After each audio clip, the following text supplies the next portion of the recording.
Hi, welcome to my channel. This is Sigrid here. And I'm super happy you're here. This is my first video, my new channel. And I wanted to kick it off starting to talk about what I'm most passionate about, and that is the awakening process, spiritual enlightenment, right? Awakening, transformation in the context of motherhood. What does it look like? What does it feel like? What is its purpose?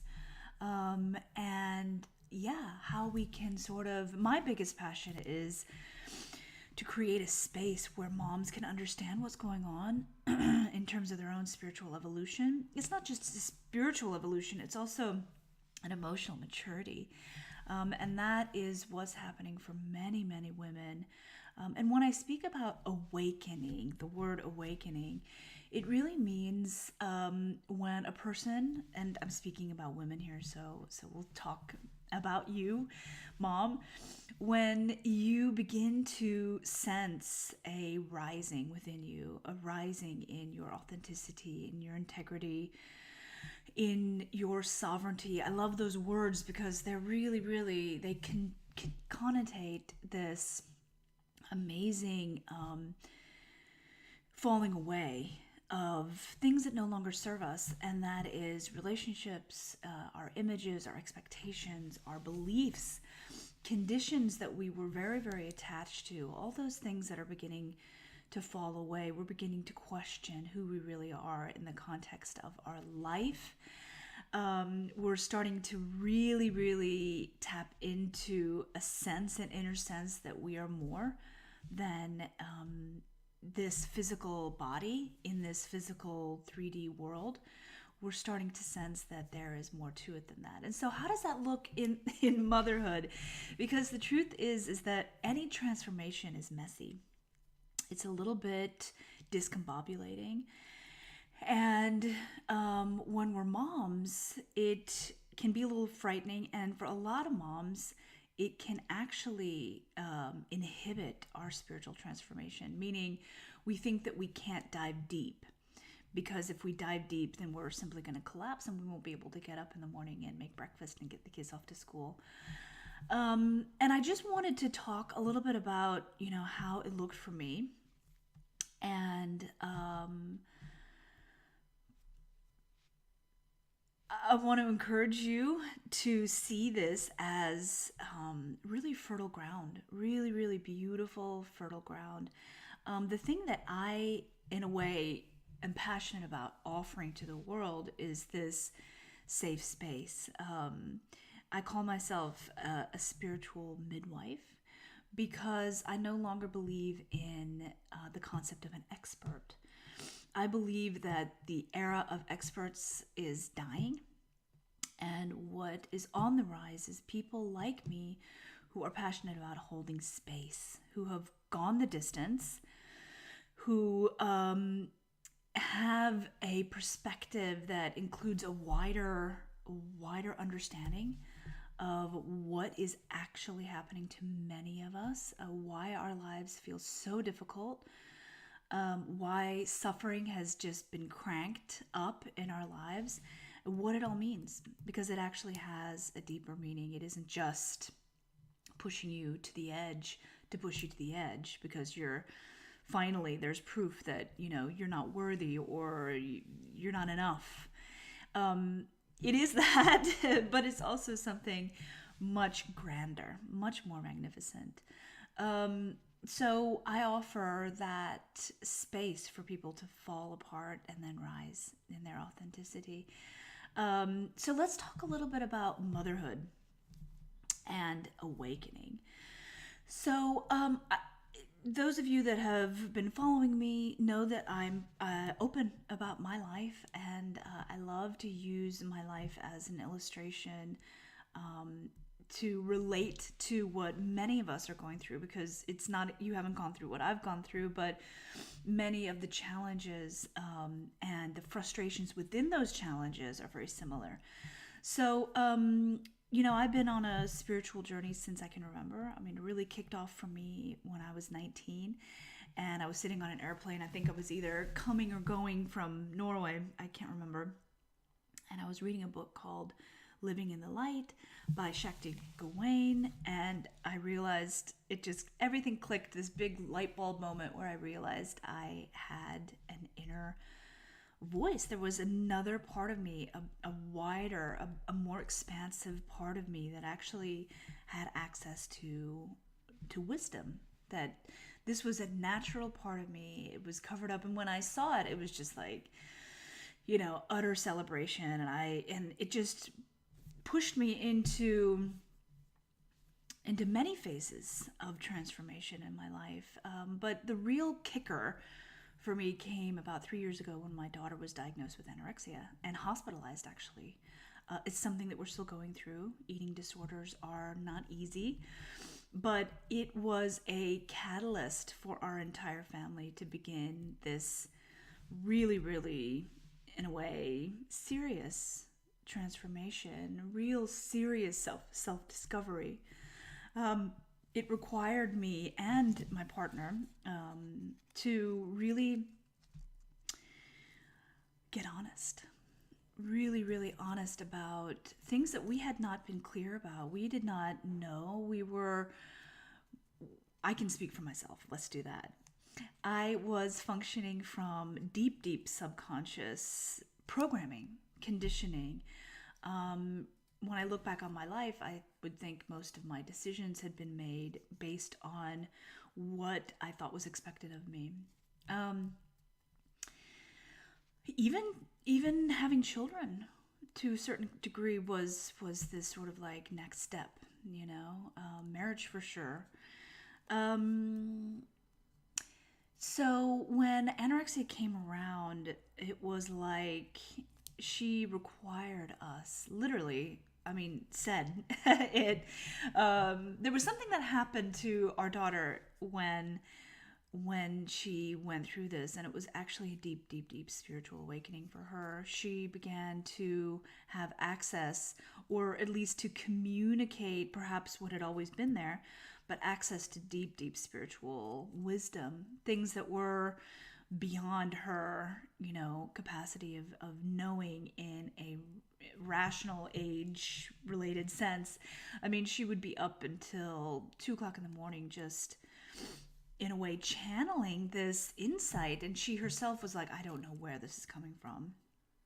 So for her, it cracked something wide open to her more expansive, wider, higher self, right? The infinite self, the universal self, she began to have access to. And required us to look at where we were not being authentic, where we were clinging to images, where we were navigating in our life, doing things, agreeing to things that were not authentic, not real, in terms of, it was like she could sense where we were being inauthentic. And especially in relationship, not so much about what we were doing that in our lives individually, but how we were showing up as parents. Our daughter, both of our kids, all kids, I think, are born very, very sensitive. But Sophie was specifically very, very sensitive. And it wasn't something that we understood, because we had both, my ex-husband and I were, and yeah, our marriage did not actually survive this transformation, but that doesn't mean that we're not still in love, on a deep, higher level of love, and very good friends. I'll be talking about that in another video, conscious uncoupling, as they call it. But so for us, it was an opportunity to really look at where we had not been emotionally available to our children, because we were so busy with our own, in the attempt to fill our own needs outside of ourselves.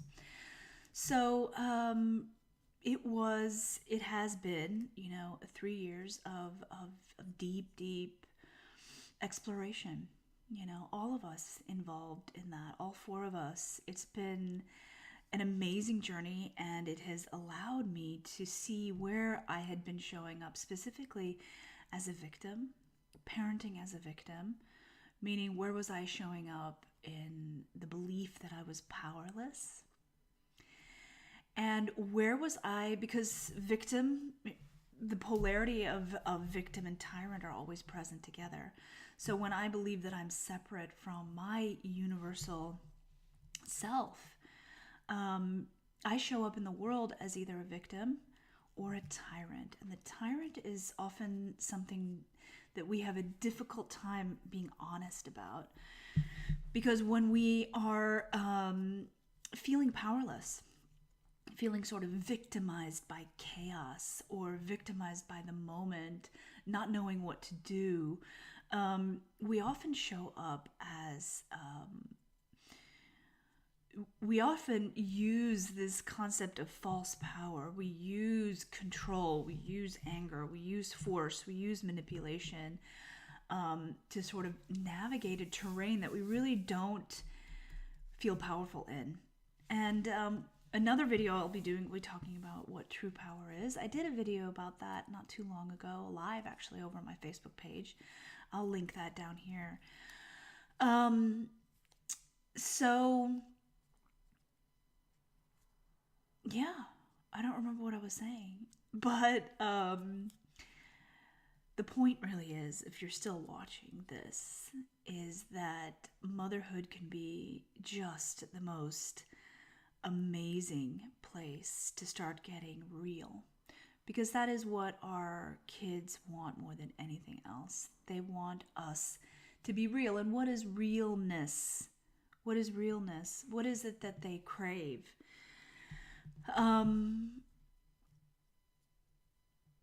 They crave the opposite of falseness. And falseness, what is falseness? What is a false identity?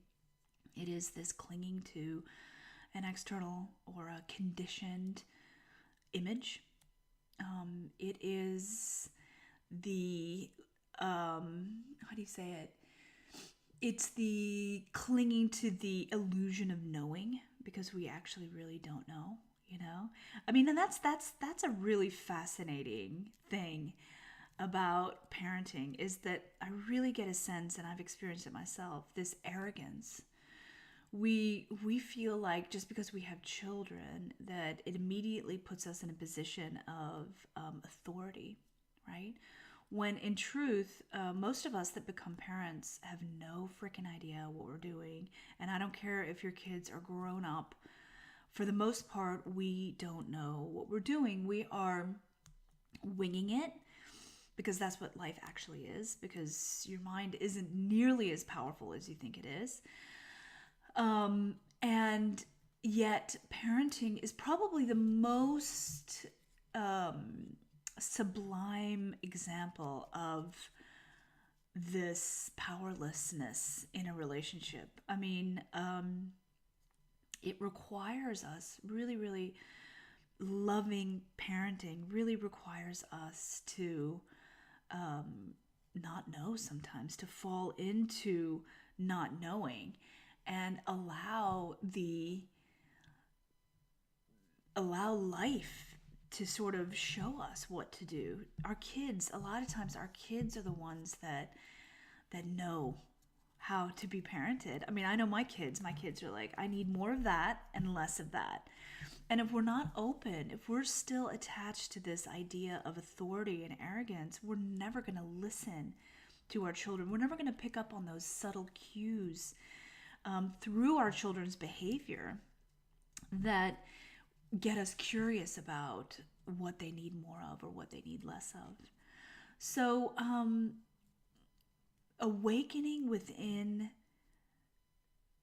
motherhood can feel frightening, can feel very discombobulating.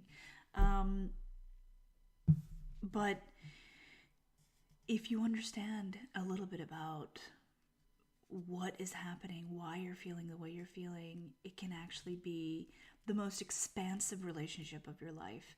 Because not only do you grow and expand, you shift. You shift and you begin to show up in different ways that begin to resonate deeply with your children. It's like when we're parenting from the mind, when we're parenting from these ideas and concepts and constructs and conditions, our children can't feel us. They're like, where are you? They don't feel safe because they don't feel emotionally held. If you think about back in your childhood, how safe you felt emotionally and what a difference that would have made to you if you had had the space to be you fully no matter what. No judgment, just a full acceptance of who you are, good, bad, and the ugly. Wouldn't that have made a big difference to you in your life? I know it would have in mine. But listen, there's no blame because things happen for an absolute reason. And our childhood, I really believe, is something we chose. We chose our parents. We chose many of the conditions. Oh, sorry. Many of the conditions in our life we chose, if not all. And it's everything that has happened to us is, and I know that's maybe a concept that is hard to wrap your head around. And I'm not saying it to make you believe it. I'm just putting out ideas and concepts, and if it resonates, this is here for you. I'm giving this for you. If it resonates, wonderful. If it doesn't, it's okay too. I am just passionate about my own unfolding. My unfolding into a reality where I am both human and divine. That is what I feel is what is being is the invitation on the table at this point in human consciousness. Rising in my integrity, owning my beingness, showing up agenda-less, understanding that my beingness is powerful. My beingness is the channel that love moves through into the world and especially into my home. When I show up with an energy field around me, my little ding dong on my phone. Sorry, guys. Turn that off.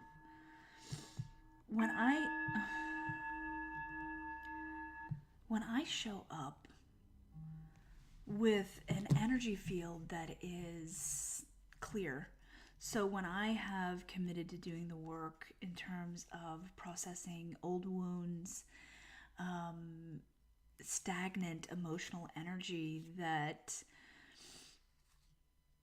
had been stuck in my body, that had been adding to a great amount of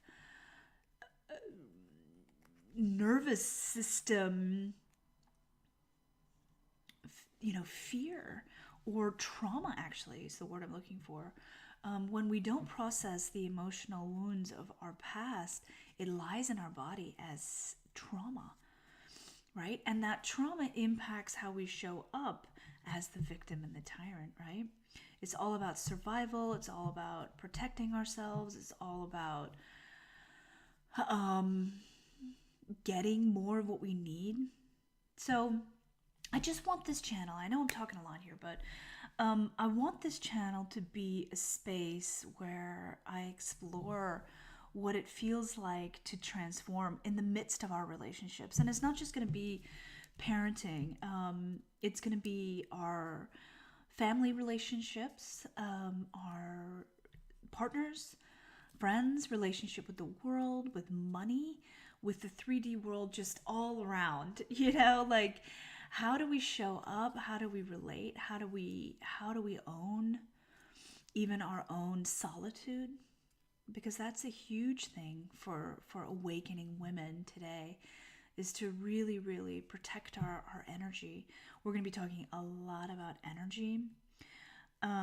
We're even going to be talking a little bit about like manifestation, and I mean, just like there's just a wealth of things that I'm wanting to talk about, and I'm excited that you're here. I'm excited that you're still watching, and go ahead and follow me down below. Hit the subscribe button so you can be notified on all new videos, and follow me on Facebook if you want. Instagram. And yeah, if you have any questions at all, if there's any sort of like issue that you're working on that you need clarity around, please don't hesitate to reach out and ask me. I can definitely answer a few questions on email. So stay tuned for more stuff on this channel. Okay, take care.